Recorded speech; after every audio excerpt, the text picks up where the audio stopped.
సహాకాలం నుంచి మనం నేను విన్నటువంటి ఒక పేరు రామతీర్థం. ఎప్పుడు రాయలేదు ఈ వైపు. ఇక్కడ అసలు రోడ్డు ఉండేది కాదు. ఇక్కడ యాక్చువల్లీ గిరి ప్రదక్షిణ వైకుంఠ ఏకాదశికి వందల మంది గిరి ప్రదక్షిణ చేస్తారు. ఈ మధ్యకాలంలో దాదాపు 10,000 మంది పైన చేస్తున్నారు. ఈ ఏదైతే ఇప్పుడు రోడ్డు మనం వచ్చామో ఈ రోడ్డు అంతా కూడా కచ్చా రోడ్డు, డొంకల రోడ్డు ఉండేది. సో ఆ రోడ్లలోంచి రావాలంటే చాలా కష్టమైంది. ఎందుకంటే ఈ గిరి ప్రదక్షిణ అంతా చేస్తే అదొక పుణ్యం అనేటువంటి ఒక భక్తి భావంతో ఉండేటువంటి భక్తులు ఎంతో మంది వచ్చేవాళ్ళు. బట్ ఇది చాలా హిస్టారికల్ టెంపుల్. దాదాపు 1000 సంవత్సరాల నుంచి ఉందనేది ఒక హిస్టారికల్ ఎవిడెన్స్ ఉంది.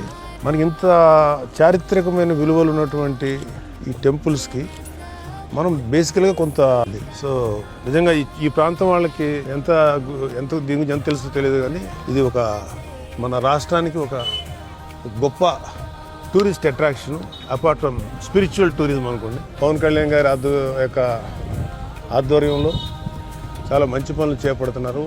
మన ఆంధ్రప్రదేశ్ని అనేక విధాలుగా డెవలప్ చేస్తూ రిలీజియస్గా కూడా ప్రతి హిందువుకి వాళ్ళ యొక్క నమ్మకాన్ని లేకపోతే వాళ్ళ యొక్క ఆశల్ని తిరిగి పునరుజ్జీవించేలాగా ఆయన చర్యలు చేపడుతున్నారు.